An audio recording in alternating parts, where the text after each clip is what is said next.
All right, perfect. Thank you. Um, so I won't go on much. I suspect that Dan may ask me a little bit about my thoughts on Amendment 3. I will say that politics is the art of the possible, and Amendment 3 is certainly what is possible at this point. In my opinion, and I think I share this sentiment with a lot of other people, this conversation is long overdue in Missouri, and this is, in my opinion, this is the best we're going to get. Is it perfect? No. I mean, rarely do you ever see, you never see anything perfect. We actually had this conversation recently with my son in the house, right? There's no such thing as perfect. But you try to get as close as you can, and certainly in politics, and in a conservative state such as Missouri, you have to work with what's possible, and there will be a lot of good that comes from Amendment 3. And appreciate all the work, the people who have made this possible, the years that Dan has put into this, and working and getting the language where it is. This wasn't just like an overnight process, right? And I'm sure he spent hundreds upon hundreds of thousands of hours working with people to get it where this language is. And it's going to be overwhelmingly supported on the ballot, as it should be. And look forward to today we can finally move forward with that conversation. And should the General Assembly choose to weigh in the future, hopefully they do so in such a way that doesn't damage it, but actually expands opportunities for more people to get into it as well, get into the economic side of it, the ability to make some money on a new industry here in the state of Missouri. So I want to talk a little bit about. Actually, I want to start off by talking just very briefly about the special session. As some of you know, I continue to work as Chief of Staff over in the Senate. There's a legislative special session underway. There's still no media on here, right? If there's media on here, please speak up. But this was a brilliant idea for a special session, right when everybody's really calm and rational, especially in the Senate. Nobody's upset about any of those primaries that just happened over on the Senate side. And we're talking about such a great policy as tax cuts as well. So this is pretty scary stuff. And the tax cuts disproportionately harm Boone County more than any other area in the state. We are Mizzou is front and center. We rely heavily on Mizzou, our economy.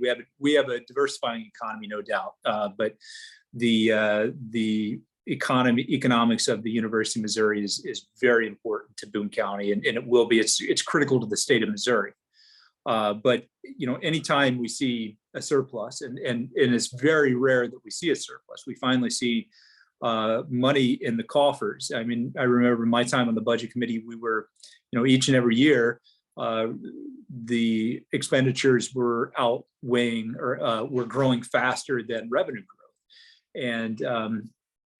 And we were looking for places to cut each year. And finally, we have money in the bank. We have reserves. We have federal funds coming down. And for the first time, we were able to raise teacher pay. We were able to, do some increased funding for higher education as well. That teacher pay up to $38,000 starting salary. It's important to note that that was just a one-time funding, that we did not promise this as an ongoing funding stream. It was just a one-time bump. They'll take a look at it next year. But when we're talking about minimum $700 million out of revenue a year, likely closer to $1 billion plus once fully implemented, the tax cuts that is being passed right now, that's out of the Senate and over to the House side.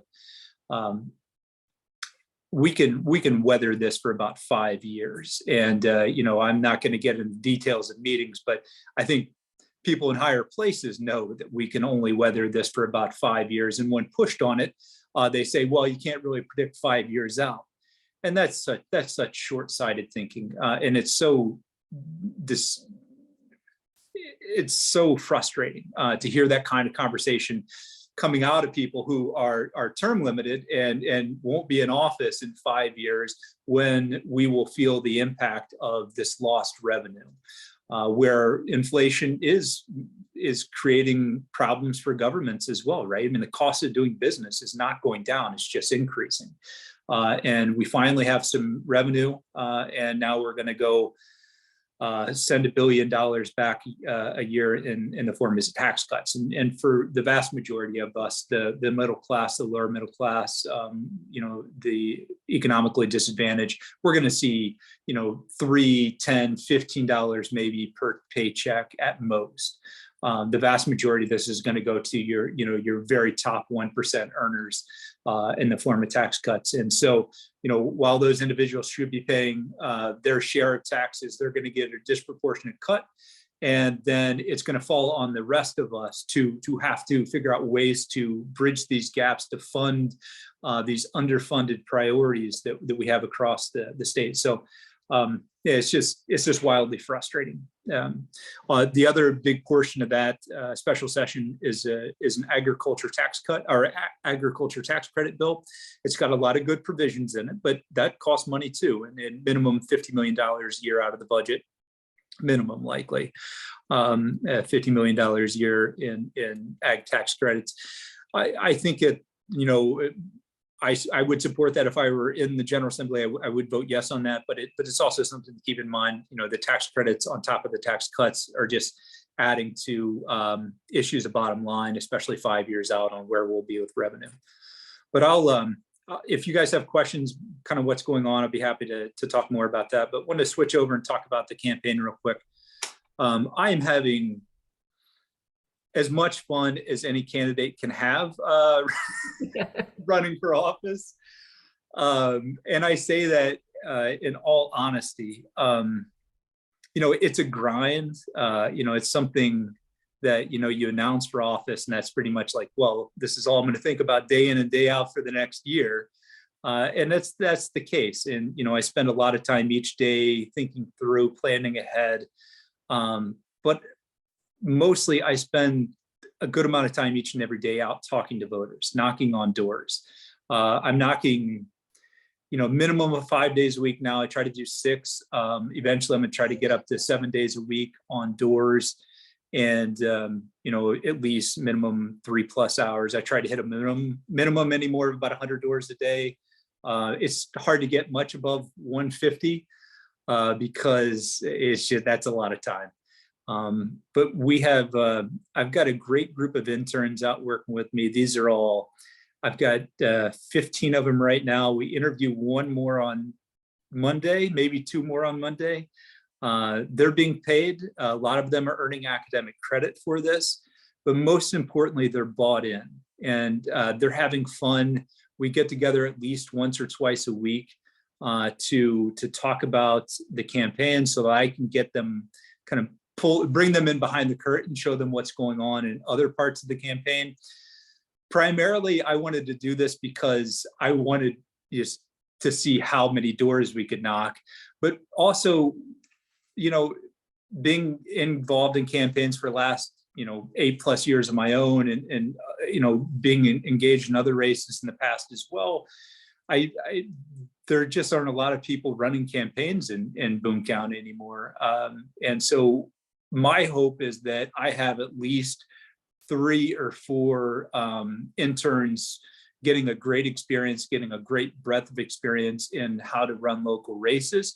And they just keep getting trained up. Carly Seek, who's doing the field coordination side for me, kind of organizing, cutting turfs for the interns, and kind of wrangling that group together. She ran Barb Buffalo's campaign, so she's going to be right there, right? She's going to be ready to get out and do this in the future. And I think at least 3 more that are on the team are going to be interested in gaining more experience on other races, and then will be ready in a race or two to lead their own. And that's important. That's important for building infrastructure here in Boone County. It's important experience for them. We have each meeting, each time I interview one of them, I make sure that they know that they're not grunt workers, right? They're not, I have them out knocking doors. We talk about that. It's going to be heavy, intensive door knocking. I will have them do other tasks, but I always tell them I'm not going to ask them to do something that I wouldn't do. And by all intents and purposes, I could back off doors. I mean, we're knocking, and we're knocking a crazy amount of doors. I could back off. I could just have them knock them. But I tell them there's no substitute one. There's no substitute for the candidate being out there. So I have to be out knocking. But I also wouldn't ask them to do something that I wasn't willing to do myself. And you get competitive, right? I mean, it's a competitive race. So you get competitive in your minds. You play these games, and I always track whoever is knocking the most doors in any one week. And mostly it's this young woman named Sarah Beam. She's just a rock star out there knocking doors. She's beat me 1 week on doors, and she pretty much crushed me. I don't know if I'll ever hit that many doors in a week. I think she knocked close to 40 hours in a week, which is intense. But I try to beat them each week, and I try to knock more doors than any of the interns, and I consistently do it. Except like I said, Sarah, sometimes she's out there knocking. She's sometimes hard to keep pace with. As of today, we've knocked over 28,000 doors since the beginning of June. Since we started June 6th or 7th, I want to say, we had our first group of interns out knocking. That's a lot. That's a lot of doors. I can't imagine any. I know no other campaign in the States getting even close to that. And, I'm not saying that with like bragging or anything, but I've been clear. I wanted to make that the centerpiece all along, because there's no substitute for getting out there and talking to voters. Sometimes we get in these echo chambers of, Democratic meetings or going to certain events where you just kind of see the same people over and over and over again, which is important. But those people that we see at those events, they're plugged in, they're tuned in, they're aware of what's going on. We get in these echo chambers of social media where, you get detached and you think Twitter's real life for a few minutes. And then you go out and knock doors and like, holy cow, no, that Twitter is not real life. Social media is not real life. These events that people are going to that I can see over and over again at the same events, like that's not a reflection of where the voters are.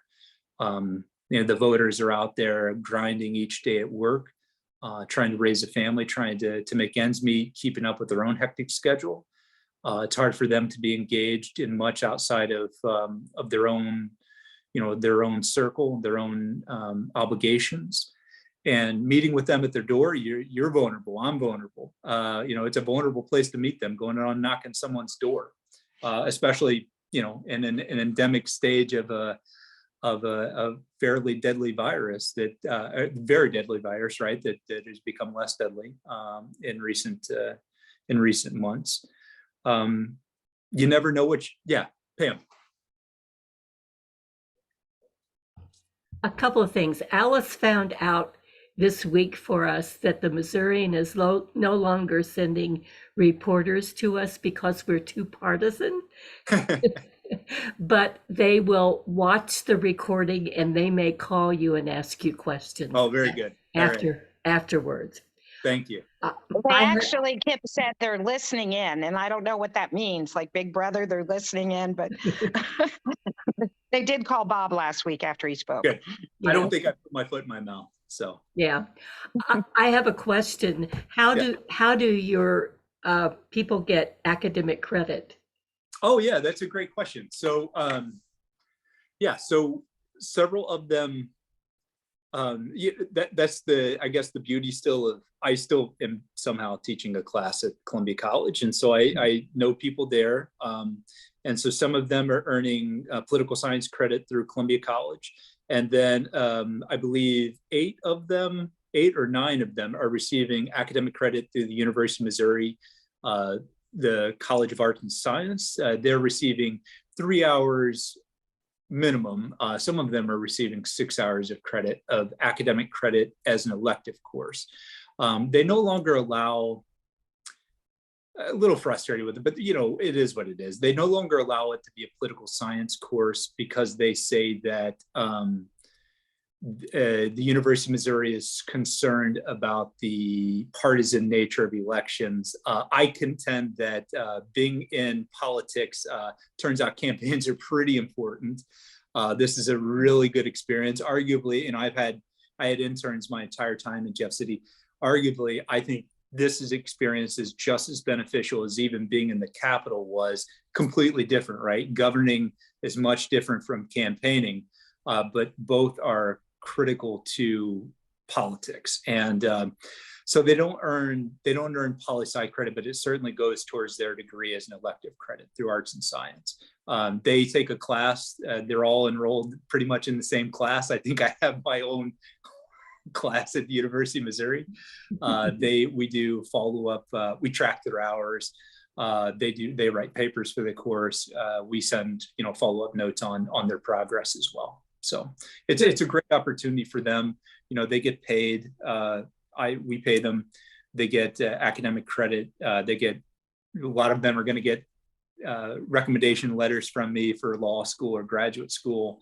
And I think they get a sense of what it is like working with a team on a campaign. And I tell them, and this is no exaggeration, some of the memories that I have working with them are going to be memories that I cherish and hold tight for the rest of my life, right? I mean, you really do build a team. It's a grind, but you become friends with them, and you work closely with the group, and you share stories. So to get back a little bit to talking about just knocking, I say it's important for me to get my message out there, but maybe even more importantly, on getting my message out there, it allows me to allow people to get messages back to me too. And so those conversations, I try to make it happen two ways. The conversation happened two way. Of course, I'll give my pitch. I ask for them to let me know where they are, if they have any issues that are important to them. The most common thing is that people want to know, and sometimes they're embarrassed to ask it.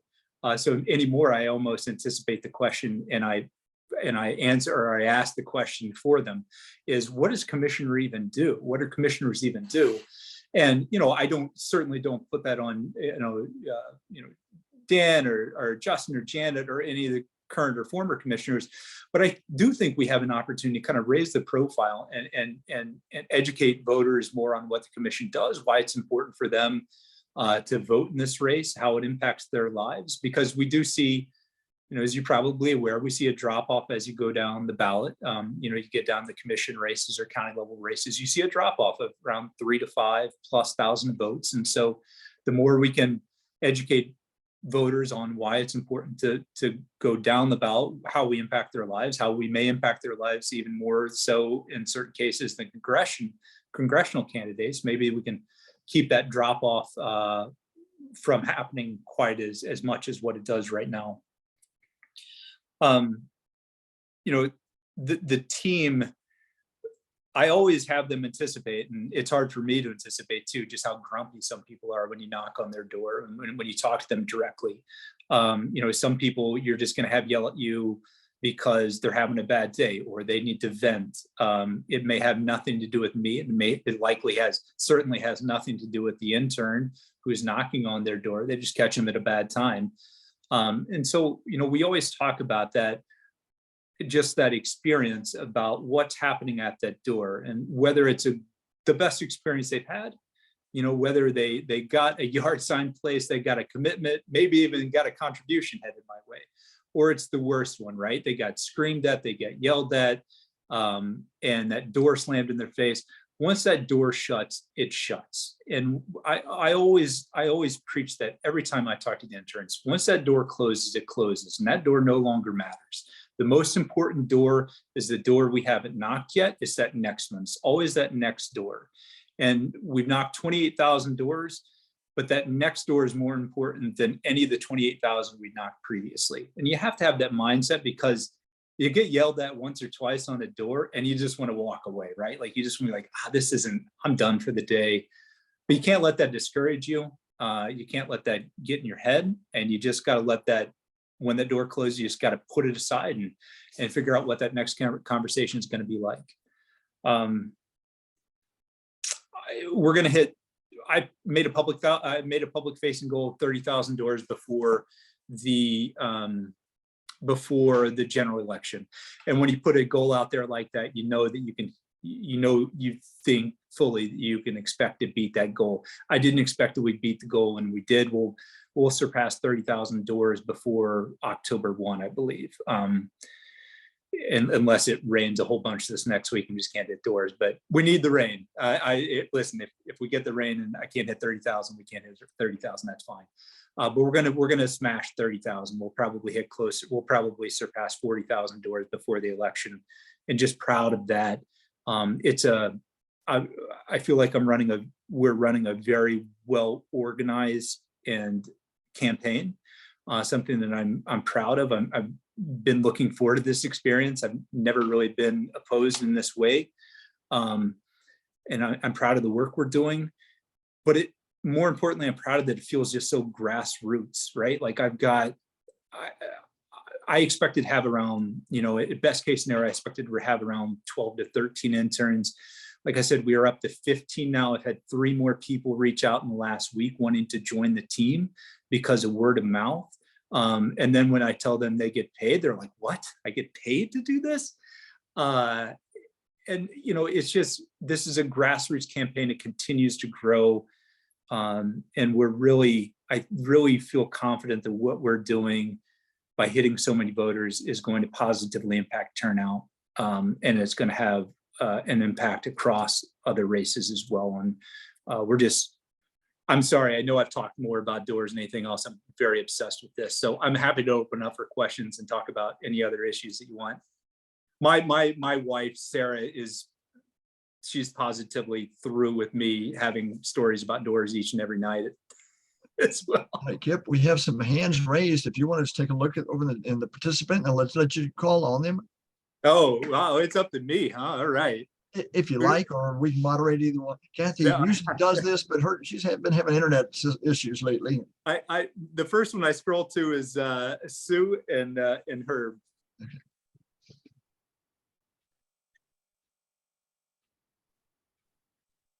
Kip, I think I've made these comments in your presence before, but I'd like to repeat them and get your reaction for everybody.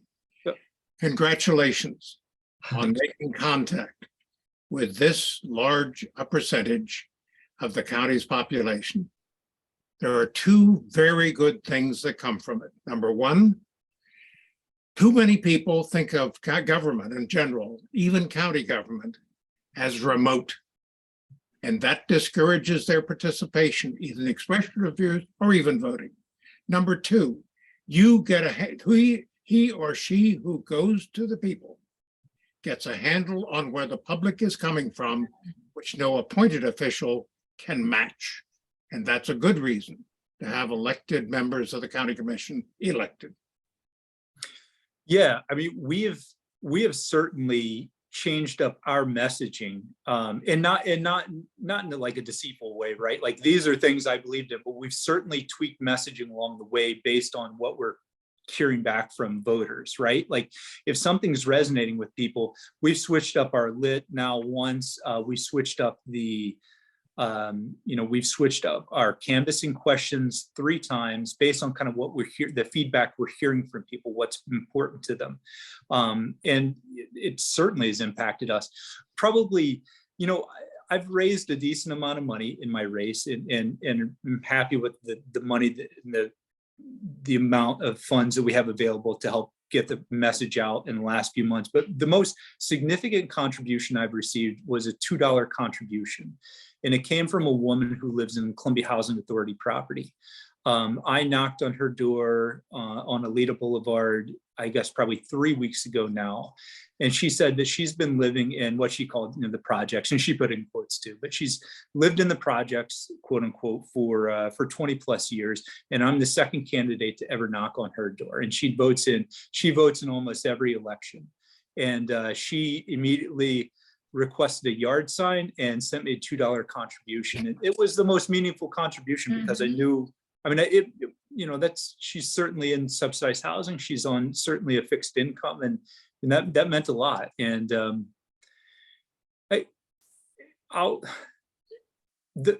these interactions and getting to meet people are truly, it makes me a better person too.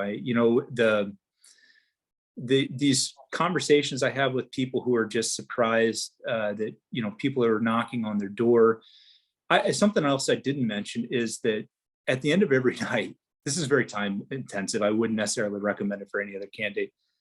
But at the end of every night, I get home and I write 20 plus follow-up notes, handwritten notes on, basically like a card like this. And I fill it up, it's a good 5 or 6 sentences. And these go out to people who have not committed to me, that I couldn't get to commit to me which way they're going to vote. I'm sure that a lot of Republicans are receiving these because I'm purposely talking to a fairly unrestricted list. So getting a lot of crossover people. And I write those follow-up notes because it's a nice touch, but it's also another opportunity for them to get my cell phone number, for them to call me. And, the amount of people who have reached back out, like, I've received a follow-up note from you. I've never received that, but it's, it takes a good 2 to 3 hours every night when I'm done knocking doors, but I think it's worth it. I hope. Can I ask just a quick couple things? You basically you hope to get, if you get 40,000, 1 in 5 citizens in the state, in the county, if that's that Yeah. right? And, Yeah, are you emphasizing the out county more than the city? Because so many of us in the city are more likely to know you. Yeah, so we're Know of you. we're certainly knocking. I would think we're certainly knocking a higher percentage of the population in other communities outside of Columbia, just as a pure number, right? Like I'm going to Hallsville in the morning. We've got a 9 a.m. parade, and then we're going to knock about 450 doors or so in Hallsville after that. And that's a good amount of their total population, right? I think we ended up knocking over 600 plus doors in Centralia, in that Centralia area. We knocked over 100 kind of in the Roachport area last week. So we're certainly hitting every one of those communities in out county, outside of the urban center of Columbia. We will knock certainly more doors in Columbia just because it's a population center. But as far as a percentage of, I bet we're hitting a higher percentage out. Yeah. Someone can unmute, I'm sorry, and ask the next question. I apologize. Shall I go ahead? I can moderate if you Yeah. like. David Lethal was next. David? Kip, good, congratulations on your running. You will be, as county commissioner, rather strictly constrained by the state laws, and you are only one of 3 county commissioners. So I'm wondering, what sort of difference can you make as county commissioner? Well, so I mean, that's an excellent question. I would start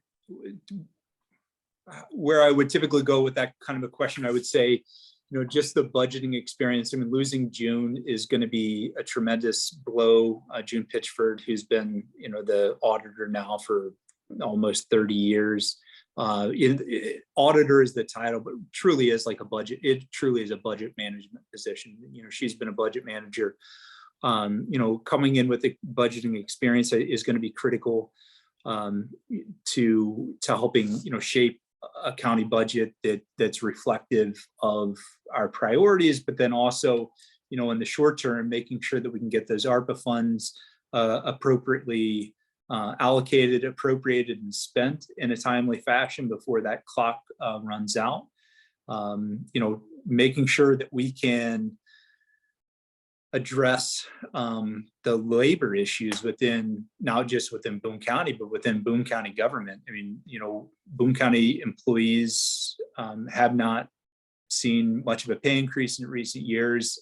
Certainly haven't seen the pay increases the private sector has, and certainly, one could contend, and it is honest, right, that they haven't had the pay increases that even public sector employees have seen, whether it be at the state or city level. And so county employees are pretty frustrated right now, and I know that Justin and everyone's trying to find ways to prioritize pay increases for them.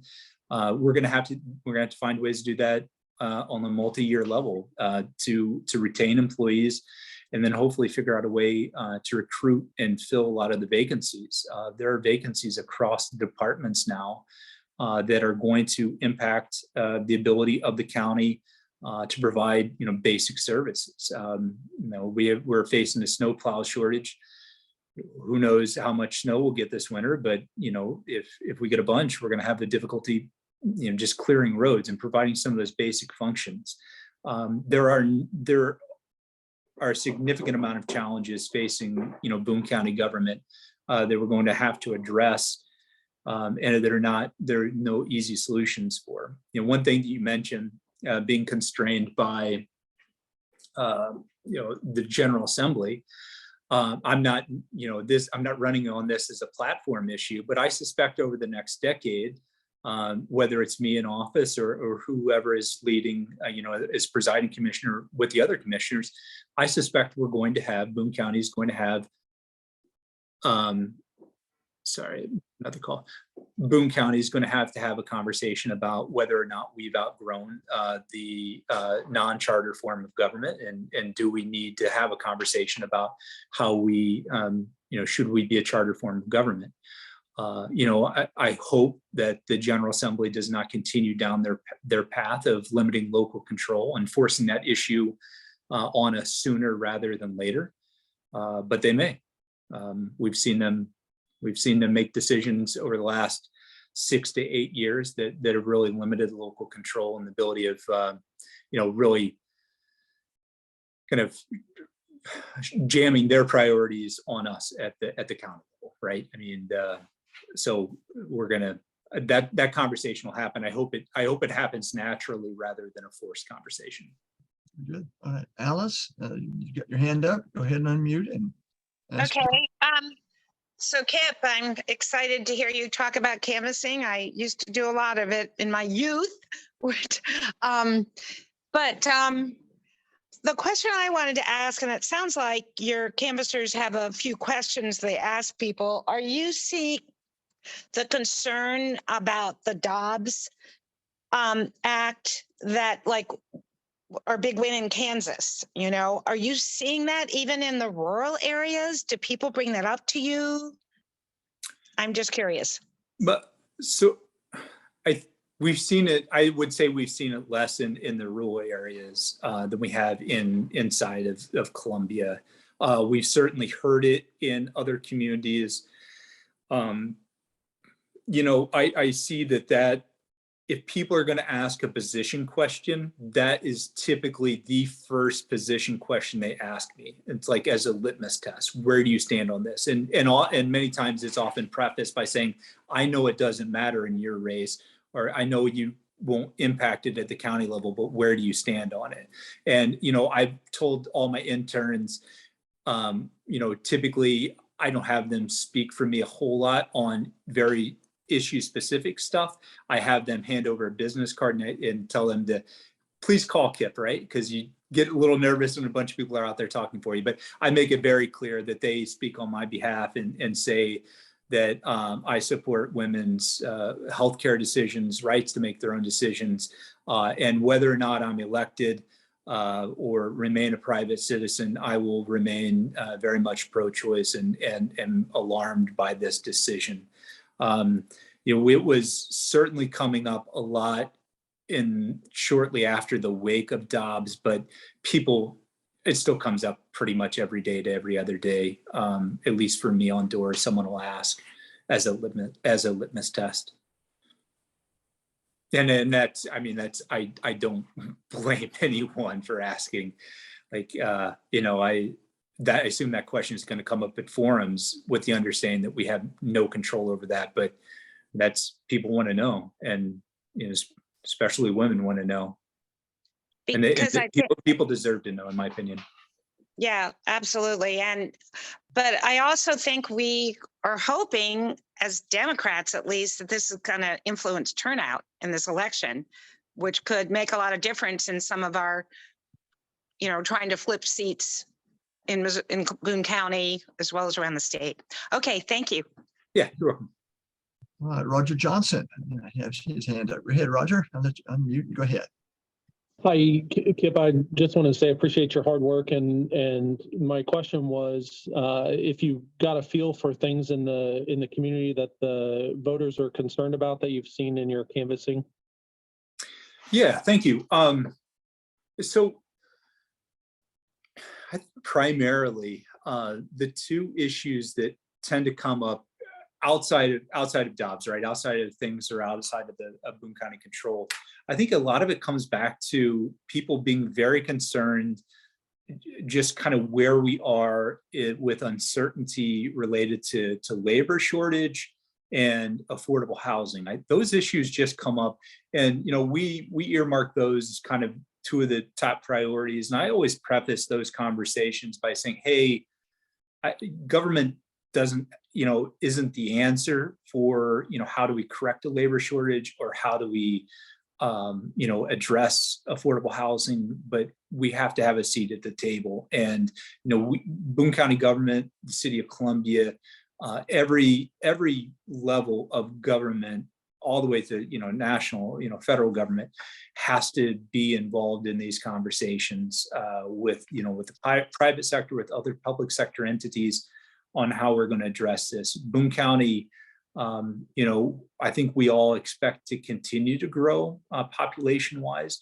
And I think that we're all under this understanding, right? We're going to have to continue to grow population-wise just to kind of keep pace with demands. And, we need to be looking, I always tell people, and having several interns actually doing research on some of the best practices out there now, and I'll be diving more into the policy issues when I can focus on something besides knocking on someone's door.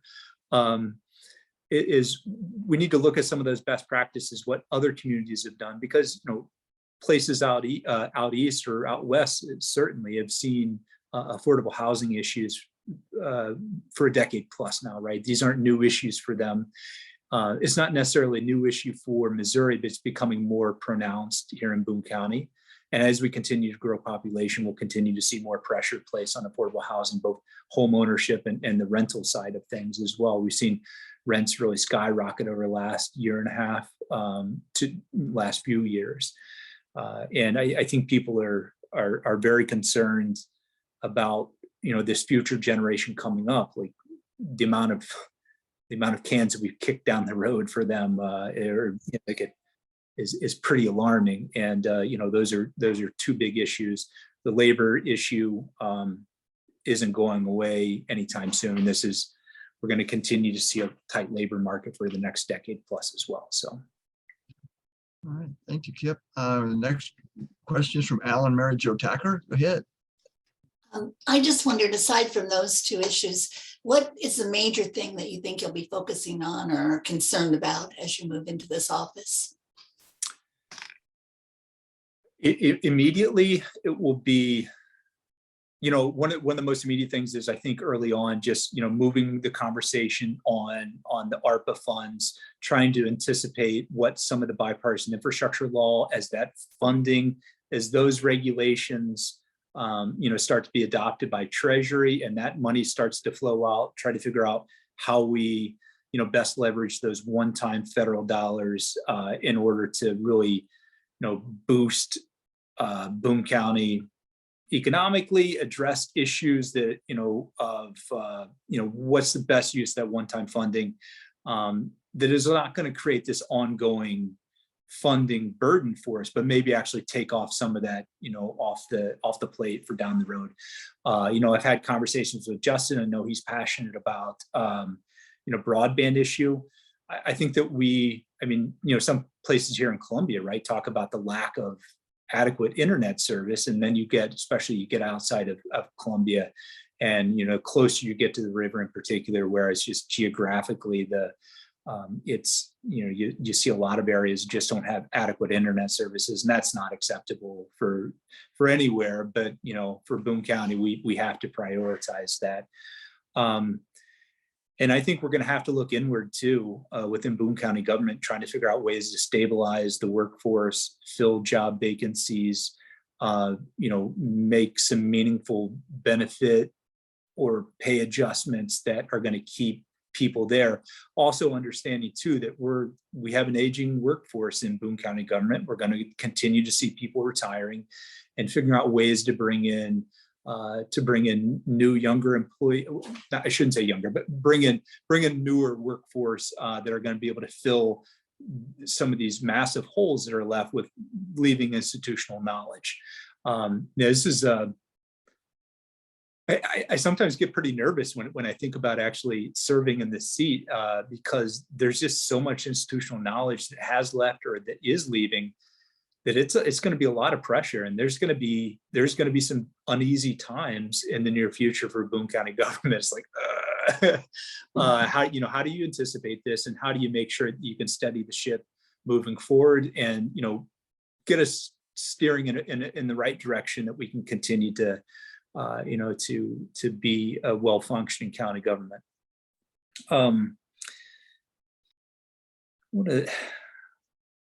Those are some of the few things I think early on, and then just like getting, keeping my head above water first year or so in a new position like that too, I think is going to be important.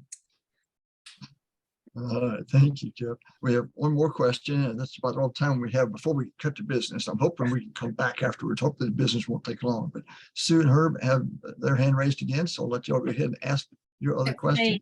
It's me. First of all, I want to thank you for both exciting and growing the young people interested in politics.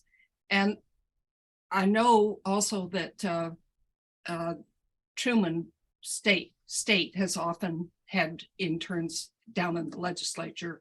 Yeah. Who's the name of it? Candy Young is the one that has handled that. So I don't know whether you ever approached her. Yep. But the thing I was wanting to ask though is, how effective has your opponent been in raising funds, and how do you? I gather you're feeling that you're running a strong campaign compared to your opponent, but I was just trying to get a feel for that, because I don't know much about your opponent. Yeah, I mean, we've seen races here at the Boone County Commission and other Boone County, government levels that have been close, regardless of how much effort or money has been spent. And so I expect it's going to be close regardless. I mean, it's just going to be a tight election. I've certainly outraised her at this point, but you never know when money might be dumped in at the end. So basically, I don't even focus on what my opponent, what she's doing a whole lot. I focus on what I can do every day to reduce the variables, to try to control all the variables and try to reduce the possibility of losing. And that's solely what I'm focused on, is that 50% plus one. I love greater margins. I think we're doing the work to potentially see greater margins.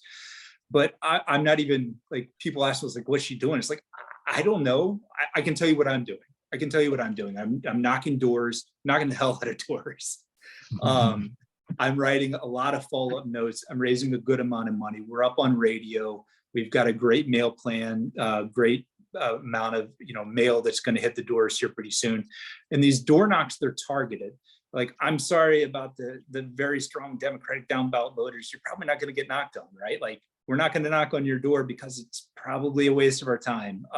We're really targeted about who we're talking to. We're talking to, as we move closer to the campaign, right? We're talking about those less likely voters and trying to get them engaged, getting them excited, getting them turned out. We've producing some digital, like potential TV ads. If we need to go up on TV, we'll have something ready. But we're certainly going to have some video ads out there that are going to be, I hope that we can be proud of. And whether or not, we're not even focused on what she's doing and focus on what we can do to win and just be proud about the race we're running. We're gonna have a big campaign event. I've got to lock down Big Daddy's barbecue, but I've got to talk to Fontella soon. But to get it, and Lloyd, to get it all locked down, we're gonna have a night there. And whether win or lose, we're gonna have fun, because will be the end of a fun year and a lot of work. Thank you, Kip. As I said, let's take a break now and get this business done that we shifted to the end. But hopefully, this won't take long. We can come back and ask other questions. So just real quick on our business, I need to announce. To put out a mailing soon, and I don't have it all pulled up in front of me, but it's going to go to people. It's going to go in a few different ways to people who request absentee, but really getting out the word on voting down ballot and the importance of voting in those local races. It's, I try to get the word out there as much as I can. I know others do as well. I mean, these local races, the state races, the county races, these people have just as much impact, if not more impact on people's lives than the congressional seats and the Senate seats do. And so we're doing a mailer. It's going to be a joint mailer. I paid for a significant amount, and Boone County Democratic Party and Muleskinners have paid for a significant amount of this. And we're going to get this out promoting, all the contested races that are considered down ballot, where we see the voters more likely to drop off. The good news is, thanks to Dan and others, Amendment 3 is going to be at the bottom of all that. So hopefully people stick around to the end and vote their way on down to Amendment 3. And one other thing, I think Alice is saying it a minute ago. Unfortunately, I don't mean to be a downer, but this is likely the last initiative petition that we see that is pushed by the by the will of the people. This will be their top priority next year, and they will use the previous question motion likely either next year or the year after to rewrite that law and to make it much more difficult to put to collect signatures to put these questions on the ballot. But don't we get to vote on it again? We will. Good. That's And certainly we're going right. to have to work hard to try to prevent it. That's right. We will Right, get the vote but- on that. But the way they twist things, we saw that with gerrymandering. The public may not understand how to vote on that. Right. I don't know. That's That our job. is Anyway. the unfortunate reality. They'll push through some statutory changes to how that language can appear as well, I'm sure. So it won't be the cleanest language. We'll have to work hard to defeat it. Kip, I really appreciate your trying to support and making it a uniform of everybody on the ticket. And that is critical. I think we need more of that. And I appreciate your leadership on that. Happy to Yeah, help. thank you, Kip. It looks like our time is up. Kip, thank you so much for being here, spending some time with us. And we appreciate your staying here. Good luck in your race. Everyone, thank you all for being here again. I'll be out the next couple of weeks. My wife and I taking a road trip, so be out of state, but we'll be back and ready to hit the ground running when we get back. And in the meantime, you'll have a good time. Be back here next Friday for Adrian. Plank will be speaking. So appreciate